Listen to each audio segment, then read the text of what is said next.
I was playing Vindication recently, looking at the incredibly beautiful miniatures that are almost never used in the course of playing the game, and I found myself having an opinion. The role of miniatures in board gaming, and by extension the role of Kickstarter in board gaming, is one of the more hotly contested parts of our hobby at the moment. There are an awful lot of games coming out now that are packed to the gills with beautiful pieces of plastic, and I wouldn't be living up to my charter as an internet opinion haver if I didn't have an internet opinion about it. I also wouldn't be the first to say that there seem to be a lot of games on Kickstarter that are just very large, very expensive boxes of very beautiful miniatures with a fairly middle-of-the-road game thrown in as a bonus.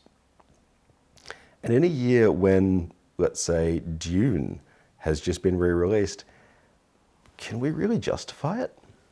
I mean, Dune sells for $50 US, offers up to 6 players, hour upon hour of strategically and tactically rich gameplay, and takes up about as much space on my gaming shelf as Carcassonne.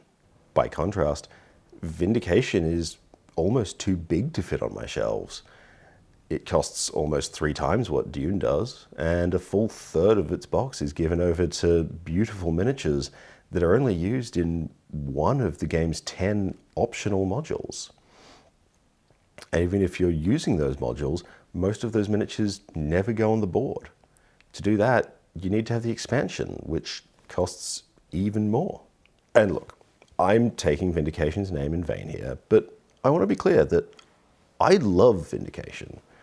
It's easily in my top 10 games of all time, possibly my top 5. But I can't ignore that a big chunk of the already large amount of money that I spent on Vindication went on a bunch of really pretty miniatures whose main on-table purpose is for me to look at and go, yep, that's a really nice component.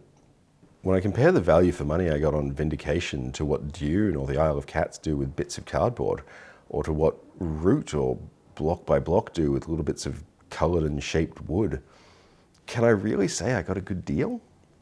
And would that change if I wasn't so lucky as to make a good enough living in my day job that I can indulge freely in the more expensive parts of our hobby? In a hobby where, like we discussed last month, time, space, and especially money are at a premium, can we really justify miniatures? But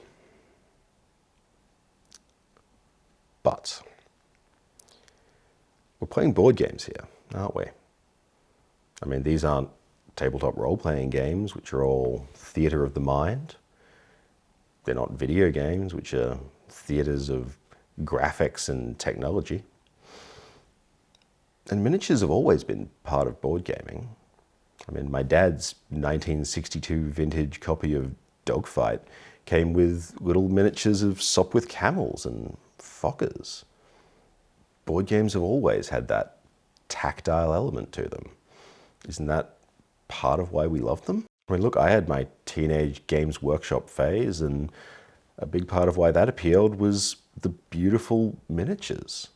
I've still got a battle case of my old miniatures tucked away, and I remember fondly the hours upon hours that I put into painting and modeling them, which is fortunate because I was a really, really bad general. But are board games that different? I mean, would facing down a Starspawn in Mansions of Madness have quite the same impact if I wasn't looking at that gigantic miniature towering over my tiny little investigator figure? And I know that there are people out there who play Mansions with the cardboard tokens, and I gotta tell you, I don't really get it. And would it be as satisfying to play the Empire in Star Wars Rebellion if you didn't have that sadistic glee of throwing down your enormous bag of miniatures and laughing at the rebels' puny little armies? And I'm no purist here. I'm one of those 32,500 people who backed Etherfields to the tune of 4 million quid? I'm in the wrong business.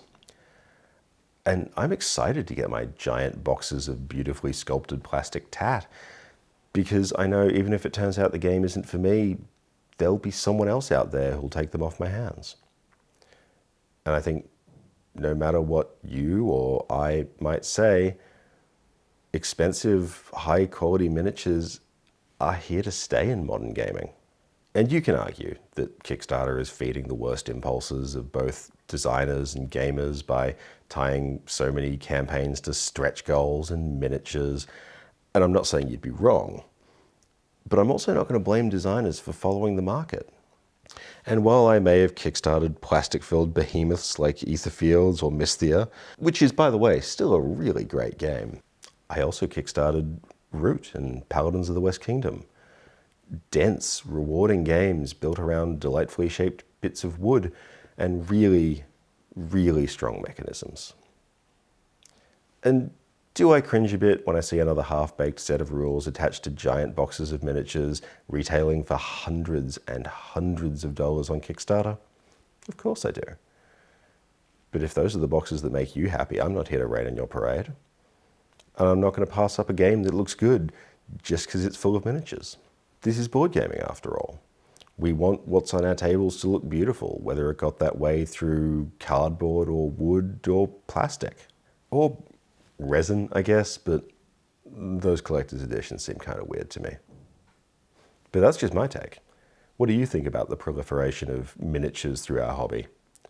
Let me know down in the comments, and as always, like, share, subscribe, follow us on social media, and I will see you at the table. This is Happy. Oh, she does not like her current situation. Camera shy.